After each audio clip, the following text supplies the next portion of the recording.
Hi Scorpio, here is a general look at your solar chart for October 2014. Now actually October this year is quite interesting because there's two eclipses. There's a lunar eclipse on October the 8th in Aries and a solar eclipse on October the 23rd in your sign.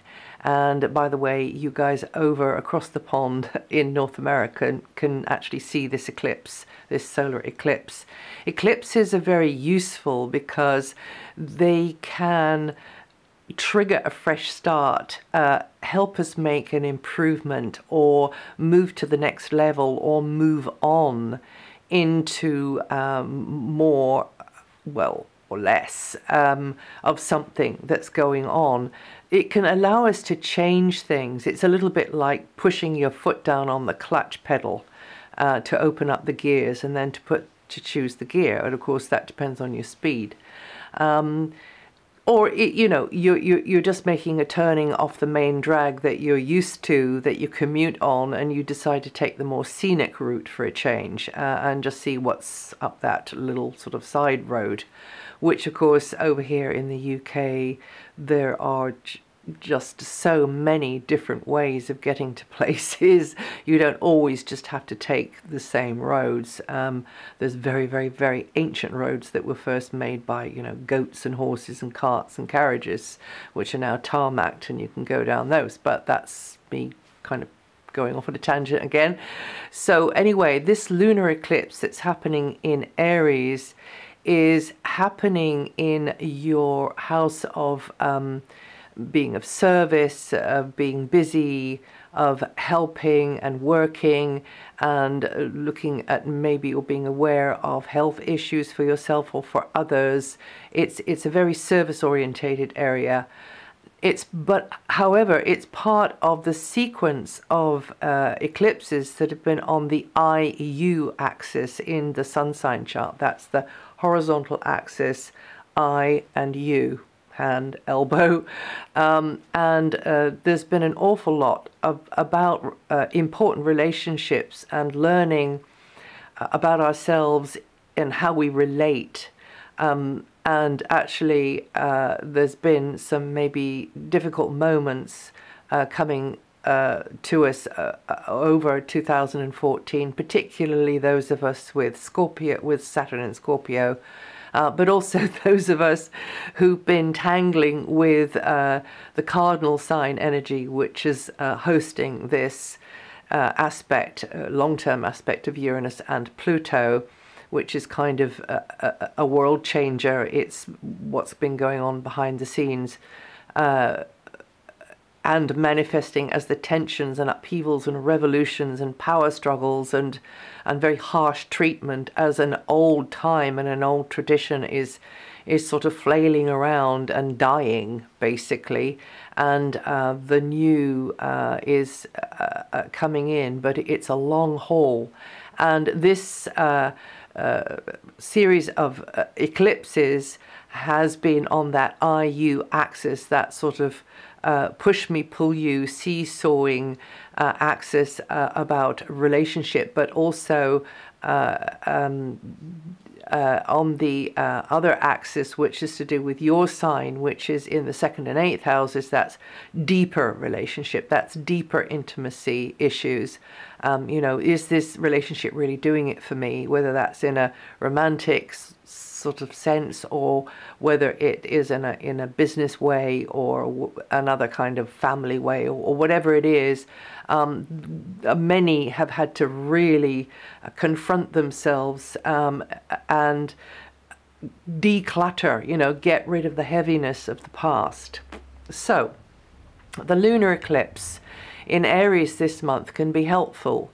And remember, the eclipse energy pulses on after the eclipse day. In anything to do with working relationships or working sort of setups.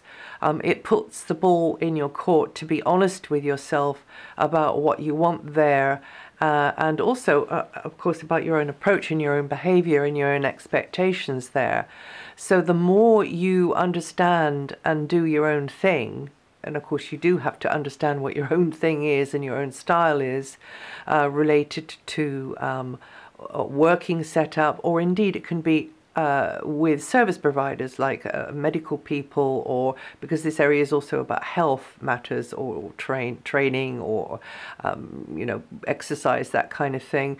So the more you understand what your thing is within the parameters of your obligations to those types of people in that area, the more rewarded you can be from this transit in important relationships. Or rather, it's not a transit, it's an eclipse. So the eclipse allows us to, as I say, put the thing into a different gear.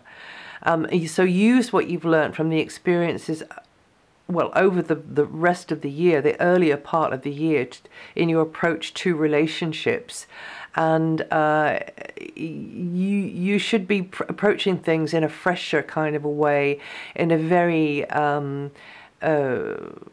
maybe in a very more innovative kind of a way, to do with the working setup, or maybe complementary or alternative kind of way to do with the diet and exercise, anything there, or in the way you provide services. You know, you have to think very future orientated, and I'm saying that because this lunar eclipse is pinned to Uranus, and Uranus is the planet of revolution and awakening. It rules all technology and equipment like the stuff I'm using here and the internet, but it also rules other really on the edge, you know, future orientated stuff, and offbeat things, unusual things, unconventional, unorthodox. So you have to try and look to giving things an edge in your area of work, which is different. Or choosing something which is different for you. Okay, so it might not be different to me, but it's different for you. That would be my suggestion. I said you don't have to do anything, but it would be advisable with this eclipse wave coming in, pinned to this very innovative, unconventional planetary energy of revolution and change and awakening, that you did tie your thinking or your actions to something like that. So take one step in that direction within the 24 hours of the eclipse. This is how to use and work with the eclipse energy. This is vibrational weather forecasting, you know. So just use this eclipse vibration to even just write down a game plan for the future, if that's all you could do, or physically do something that's even better. So the day before or on the day of the eclipse itself, and then that will set the precedent for the time to come. So the fresher you feel and the clearer you are about the need for positive change in this or that or the other direction, to do with health, to do with work, basically anything to do with service, and also, you know, how you are providing something, how you're presenting something, and also who you're collaborating with there, the more benefit you're going to be feeling from this eclipse down the line. And it's not just you alone who creates this energy, of course. It's not all on your shoulders, because the universe is creating and creating and creating and creating. In fact, I should say the Great White Spirit, or whatever you want to call it, is creating universes after universes after universes, is expanding and expanding and expanding and expanding through all eternity, non-stop, always and ever. Thus it is and has been. And so the universe is also going to be picking up on this little golden strand in the great weaving of expanding and expanding and expanding creation, and manifesting events in your small life, which is so big for you, and in my small life, which is so big for me, which then creates conditions which either encourage or definitely just force new growth, and a more edgy, more fringe, a different way of doing things, of looking at things. And so you might just find yourself in a situation which is very different, and therefore you respond from a different part of yourself. We all of us need to get out of the normal everyday box every now and again. So the universe is probably going to be working at making that happen as well. But remember, it's about how you relate. Now, the deeper one is the solar eclipse that's happening in your sign, because your sign is a deep sign. And this is the culmination of eclipses that have been going on over 2014 on the Taurus-Scorpio axis. And this is about deeper truths in intimacy, deeper connections, passions, but also it's about possessions, finances, property, but which is shared, which sort of has strings attached to it, if you know what I mean. And over the year, if you've sifted through what is of most value to you and weighed it up and thought, well, I can tolerate this because I'm going to get a lot better coming along, or I can't tolerate that because even though it's of value to me, I've got to let it go because I can see it's in the way of something a lot better coming along for me. Or I just sense it because this is a deeply intuitive area. But both of them, the Aries-Libra axis and the Taurus-Scorpio axis, is about being truthful in how you are relating in this world and what you need in relationship and how you see what love is and how the patterning that we all have imposed upon us from childhood, teachers, parents, and the culture that we live in is either true and relevant still or just getting in the way and needs to be confronted and let go of in order to move on. We are in a huge shift on this planet, and from 2012, the end of 2012, we are now into a stronger light coming in and a higher frequency coming in, which is making contrast and polarization even stronger than ever before. So this is the time for deeper inquiry into things. And this eclipse is actually, this solar eclipse is happening in Taurus conjunct Venus, which is the planet of the love nature. It's how we love. It's how we show our love. So it's pretty momentous actually, and it can be used in a very powerful kind of a way. So you need to, and also because it's had your signs had Saturn so long, you know, you've had to really work hard through sometimes quite adverse situations as you've been sifting what is less worthwhile and now more meaningful to you in this life at your stage in life. And it may be the result of some kind of deeper insight, but your focus for positive change will continue to be related to your deeper emotional, intimate connections, ownership, guardianship, debts due and owed as well, moral obligations, contracts, and I've already mentioned property and finances, which have got strings attached. So in other words, you know, you don't have a free hand there. And all of this, you've had to be very, very honest with yourself about this. But this eclipse now is about new beginnings.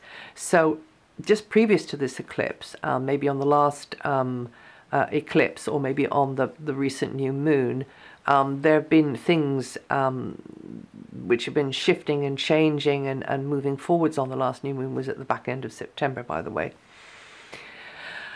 And you now can come more into this honesty with yourself. And last but not least, on this point here, this honesty with yourself is connected with how we relate to ourselves. Because if we don't love ourselves, then we cannot be emitting the right kind of signal to get the kind of love that we deserve in the outer world. And we have had our minds kind of distorted a little bit about self-love for a very long time through religion, through cultural mores, etc., etc., etc. But in actual fact, this is an amazing vehicle that we walk around in, and why wouldn't we love it? Why wouldn't we be appreciative of it? You know, it allows us to be in this dimension, this quite limited dimension, but it allows us to be here and experience this polarizing dimension of contrast. So to find out, you know, polarity puts us in places that we don't want, so that we send out desire for what we do want. But we are in an amazing time during this shift, because the middle ground is getting less and less, and people are getting more and more and more polarized, because the light is so much stronger, the frequency is so much stronger. Now, on top of all this, and I realize I'm rambling on here, this is going to be quite a long one, because I haven't even got to the stars for October yet. On top of all this, there is a grand fire trine happening, which came in at the back end of September, in the later part of September, and is over the first part of October. And this is truly a gift, because this one is pinned to the planet Uranus on one of its corners. It's a big triangle in the sky, and it is very inspiring and full of promise, and it's perfect. It's a perfect launch, energetic launch pad, if you like, for great new enterprises, or new relationships, or new realizations, or it has a freshness. It's very promising. It's full of potential, and yes, there's a little bit of a price to pay, because Uranus, the planet Uranus, in its turn, is still going around the sky with Pluto very, very close by degrees. So Pluto is about death and rebirth. Pluto is about letting something go in order to get the goodies. And that letting something go, which could be your own approach, your own mindset, your own habits, is quite hard. But this grand fire trine is actually, it's a bit of magic. It's a little bit of the rabbit out of the hat. So there can be something very fresh and new which comes to sort of take root and flourish in your life. And it always depends on the nature of the transits, the eclipses, the movements in the sky on your natal chart to get a really sharper picture of what's going on. But the sun sign chart definitely holds weight here. It definitely has information to give us. Now, what's happening in the rest of October, I'll be as quick as I can. In October, as every year, the sun is in the sign before yours, and so this is a time to sort of it's a time to rest and recuperate in a sort of a way. It's a time to sort of put things to rest, or mothball something, or it's a time to create quietly on the sidelines, backstage. It's a time for nurture, but it's also a time to be there for others. It's a time to get right outside of anything ego, and just kind of be there for others as much as you can. The sun is in a karmic house during this phase. As the month kicks off, Venus is there as well, so getting in touch with your inner nature, your higher guidance, it's a good time for that. But also anything to do with art, anything to do with using the imagination, anything to do with working on the inner planes, or working in a healing kind of a way. It's connecting with others in a very private, quiet kind of a way, and taking stock, maybe, and pondering things a little bit. But also, as I say, for the sake of love, for the sake of harmony, is getting right away from ego and just doing what needs to be done, whether you're in the mood or not.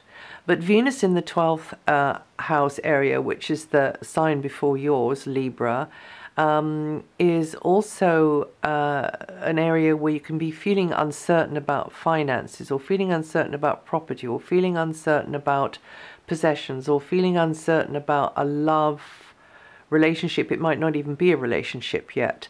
It can be emotions getting in the way of clarity, getting in the way of the present. And so you need to take a step back, and you can take a step back with Venus here, and you should deliberately engineer quiet spaces for yourself where you can sit, contemplate, look at the sunset, the sunrise, the sea, the water, the trees blowing in the wind, a candle flame, just something which is kind of pure and not opinionated, maybe like a child playing, or a dog or a cat playing, you know, so, or a horse. So yeah, that's the kind of feeling of that. And then Venus, with her natural balancing qualities, will tend to iron out turbulence. It's a good idea to immerse yourself in anything that you know nurtures you and feeds your soul. So, you know, walking in the woods, walking on the beach, whatever, if you're lucky enough to be near a beach. And now, until the 11th, Mercury is in your sign. So having said all that, actually Mercury is still going to have your mind chattering and jittering around, and putting you in the stream of information exchange. You know, I've got to see to this, I've got to give them a reply to that, I've got to ask about the other, I must source this information, schedules, timetables.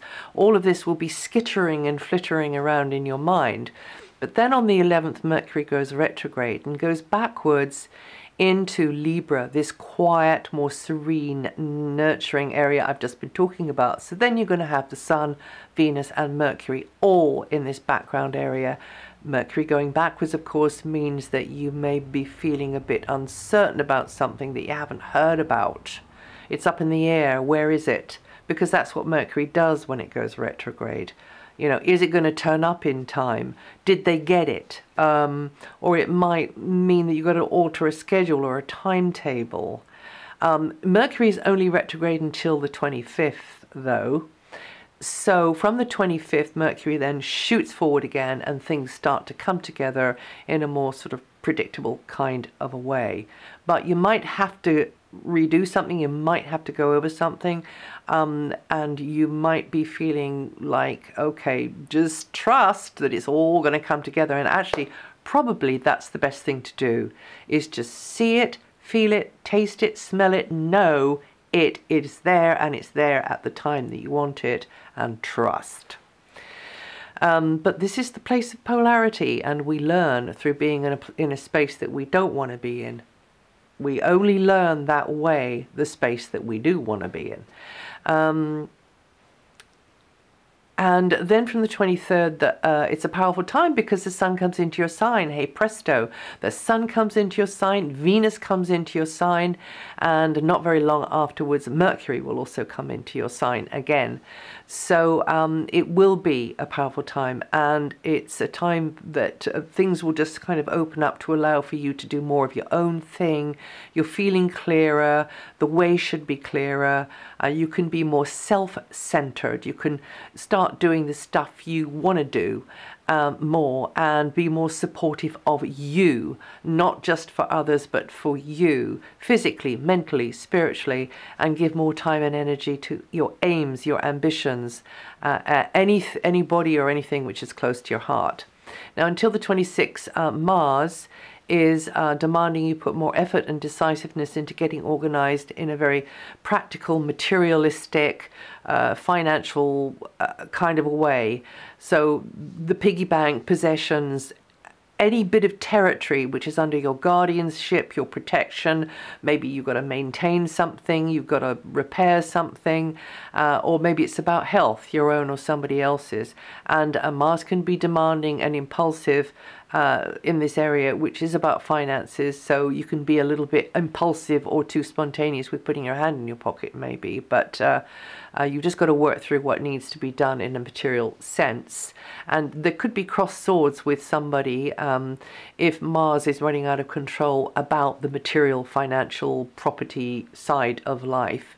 But on the other hand, if you understand the Mars energy is a little bit sort of frisky, like a wild, untamed pony or something, then you can understand that you know what's going on there, and just hold back a little bit on those energies. And then from the 26th, Mars begins to transit your solar communication sector, meeting, greeting, making contacts, mental processes being accelerated, and firing up the way that you express yourself, and making your environment, you know, being very alert in your environment. But that comes right towards the end of the month and goes on throughout the whole of November. Saturn, of course, is in your sign, and the current Saturn cycle means that you've had to deal with a lot of challenge and spanners in the works to do with your aims, your ambitions, your physical self as well, depending on where you are in your life, in your maturity, etc. Saturn rules bones and teeth, and it rules anything which has a blocking. It tends to want to block. Because it is the builder, and literally you need blocks to build with. But if those blocks are coming inappropriately, then of course we suffer. It does tend to slow everything down, but through adversity you're steadily building with this Saturn energy, and this eclipse is really going to help very much with that, because you're coming to the end finally of this long transit. It comes out of your sign. Saturn comes out of your sign on Christmas Eve 2014, and then will knit back in again to peek around the door jamb for a few months in 2015. Now Jupiter is in a new cycle right up at the top of your chart, your career, your overall direction in life. Many new doors are going to be flying open there. There's going to be more flow there, potential for abundance, huge potential in that area there for launching into new enterprises and new things. And you will have to separate the wheat from the chaff over this long transit, which completes next August. But by the end of the transit, you should feel far more established in your field, and by that time you'll have more or less shaken off the whole of the Saturn transit. It comes back in just for the dying degrees of Scorpio, and you know, be clear about your general direction and how things are panning out. You Scorpios born in the middle 10 days, or with 15 to 21 degrees rising, are to feel the energy the most, or I should say the end of the middle 10 days and the beginning of the last 10 days are going to feel the energy of Saturn the most. Sorry, Jupiter the most. And then with Saturn, those of you born in the end of the middle 10 days and the last 10 days of the sign, or 19 to 25 degrees rising, you're going to feel the energy of Saturn the most this month. And I'm sorry it's been so long, but that's it for October. If you know your rising sign or your moon sign, listen to those. And I will, and also maybe listen to the video on the eclipses, and also another thing that I put out this month, which is a little bit of knowledge from the universe, which is kind of randomly, when I work, I get knowledge given to me, and this is a special message for October, so you might like to find that as well. And I'll see you the next time.